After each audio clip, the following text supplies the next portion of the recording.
Hello and welcome to day 23 of 24 recipes till Christmas. Can you tell how giddy I am? If you've been following along since day one, thank you so much. I really appreciate it.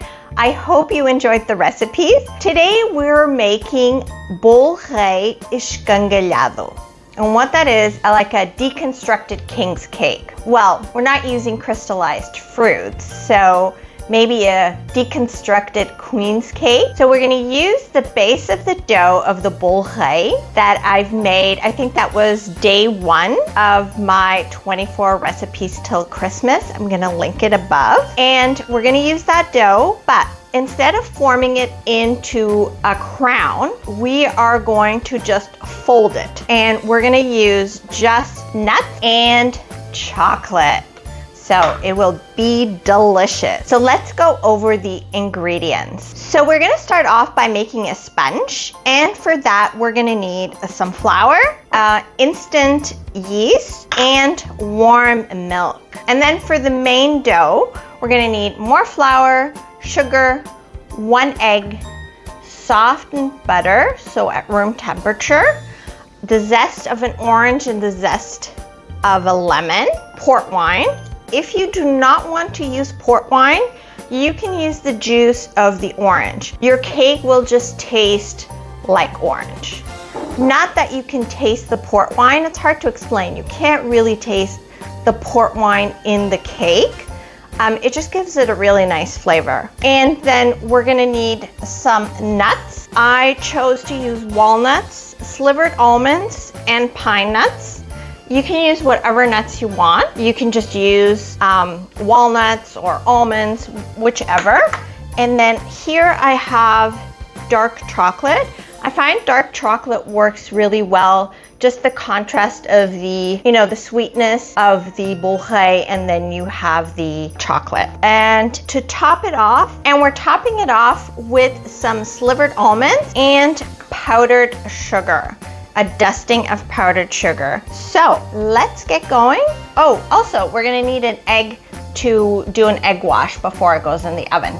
So let's get going. We're gonna start off with our sponge. So for our sponge, we're gonna take our flour that we've measured out, our instant yeast, and our warm milk. And I'm just gonna take the temperature of the milk.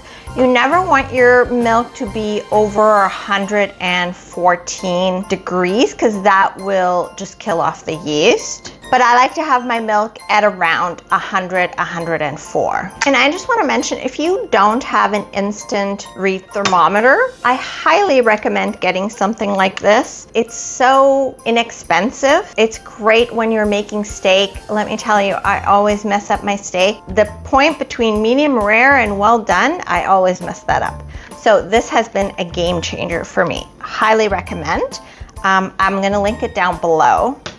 It's also great for baking, for checking the temperature of your bread when it's done and your cakes. Perfect. We're gonna mix the instant yeast into the milk. And now we're gonna pour it into our flour. And just give it a mix. You just wanna mix this into a dough ball. So once it comes together like this, then just use your hands to bring it together. So now we're gonna cover it and keep it somewhere warm for an hour.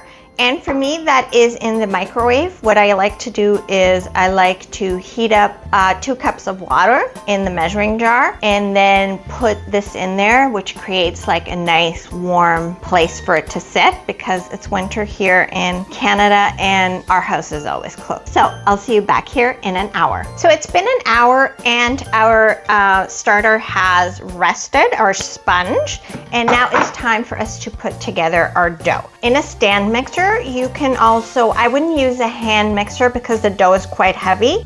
You can also do it by hand. But in the stand mixer, I have my dough hook. I'm gonna add in the flour and I'm gonna add in the orange peel, the orange zest and the lemon zest. I'm gonna add in the sugar. I'm gonna add in my egg. And as always, we break our egg into a separate bowl and then add it in. And we're gonna add in our butter. I'm gonna cut my butter up a little bit. And you want the butter at room temperature. And we're gonna add in our port wine. If you do not want to add in port wine, or if you do not have port wine, you can do orange juice. That works really well too. Okay, and we're gonna add in our sponge. Make sure you get everything. And now we're gonna mix it all really well. Once it comes together, we're gonna let it go for 8 to 10 minutes. So just start off slow, and then once it's mixed well up, then you can increase the speed.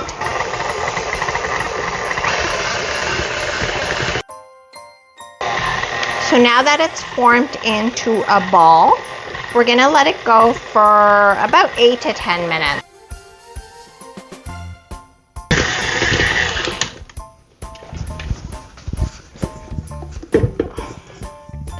So your dough is ready when you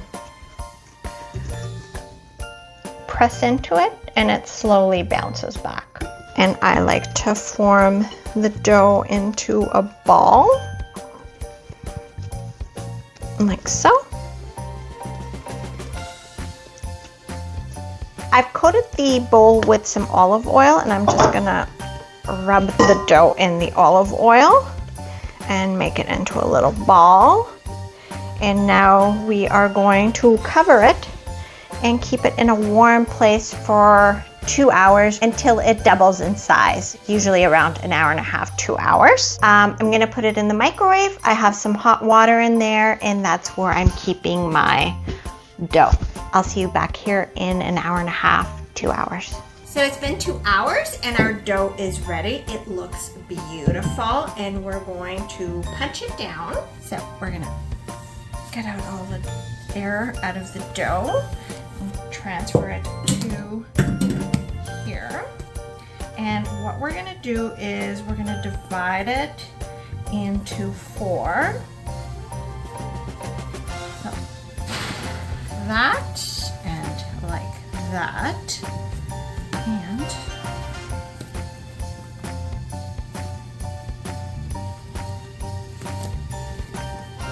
we're gonna roll out 4 rectangles. Get it into a ball first.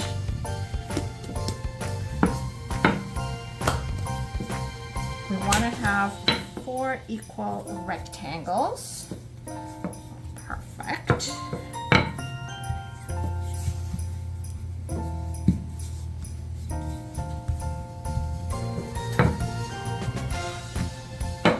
Not really worried about how big they are, just, I mean, they should all be the same size.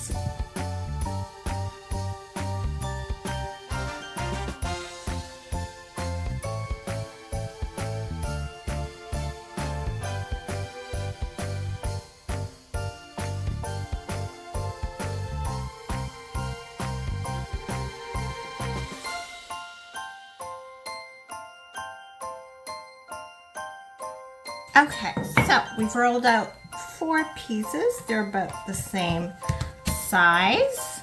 So I've chopped up the chocolate finely, as you can tell. And I chopped up the walnuts. The other ones is the almonds and pine nuts I didn't chop. So now we're gonna layer it. I'm gonna start with the chocolate, because that way it's like chocolate, nuts, chocolate, nuts. We're gonna end up with the nuts on top. Now we're gonna put the other one on top and just kind of stretch it out so, you know, it matches. So it's the same size. And keep the chocolate in.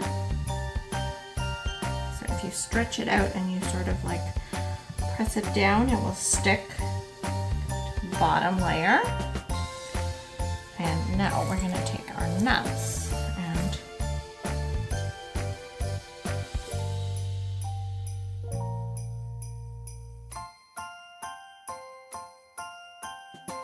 Now we're gonna fold it. So we're gonna take this side and put it in like this, and this side and put it in like this. So you end up with something like this, and I'm gonna pinch the ends closed so we don't have the chocolate running out. So now we're gonna take a scissor and we're gonna make some decorative cuts at the top, like so. Now I'm gonna transfer it to a cookie sheet and let it rest for like 20 to 30 minutes. And then I'm gonna give it an egg wash and top it with our slivered almonds. I also have the oven preheating at 350. Let's put it on a cookie sheet and cover it here. And I'm gonna cover it for 20 minutes to half hour. And it's pretty warm in here because I have the oven on, so it's fine to just sit on the counter. We just wanna let it rest a little bit before we put it in the oven. So our 20 minutes is up and we are ready to put our Bolo Rei Escangalhado in the oven, deconstructed Bolo Rei. We're gonna give it an egg wash and then put some slivered almonds on top. You can tell it grew a little bit, so you wanna give it an egg wash all over. A good egg wash. Okay, now we're gonna take our slivered almonds and we're gonna keep it just here in the middle and press them in a little bit so they don't fall off as the Bolo Rei expands. Being generous with them. We really like the almonds on top. The oven has been preheating at 350 and now the Bolo Rei is going to go in between 30 and 35 minutes. And then I'm gonna check the temperature of it, and you can also check via the toothpick method to see if it's cooked. All right, I'll see you back here when we're done. Our deconstructed Bolo Rei is out of the oven. I baked it for 45 minutes. I could have probably baked it for maybe 2 minutes less or so. So my suggestion is bake until 35 minutes. And then if it's not done at that point, just keep increasing by like 2 to 3 minutes intervals and checking. So now it's completely cooled now, and I'm gonna dust it with some icing sugar. Look how beautiful it looks. So I just wanna give it a little bit of a dusting. I think it makes it look really pretty. Just a light dusting of the icing sugar makes it so festive. And now comes the most difficult part. Let's taste it. We're gonna cut into it. I'm actually using my big bread knife.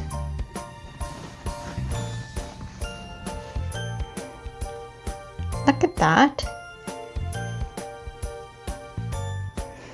You have the chocolate baked in and the nuts and seeds.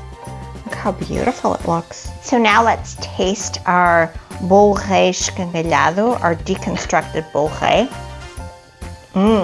It's really good. I like the dark chocolate in it. It doesn't make it as sweet and overpowering. And then you have the nuts in there too. It's really delicious. Perfect. Like I said, I could have gone probably a little bit less time. I think it's because it's just this part, because like it looks perfectly baked at the bottom. I was worried that further in it wasn't done. So let me just show you. It creates this swirl like this. You have the chocolate at the bottom. So here is another idea for Bolo Rei. It doesn't have to be the traditional Bolo Rei or Bolo Reinha. You can definitely do something like a deconstructed Bolo Rei where you have the chocolate and nuts, or experiment with any other flavors and ways of baking it, or you can even make it into like a braided bread. I hope you enjoyed this recipe. Let me know if you make it. And tomorrow is the last day of the series. make sure that you are subscribed and hit the notification bell so you don't miss out on any videos that I post. And don't forget to comment and share because that really helps my channel grow. Thank you so much for watching, and I see you again soon. Bye.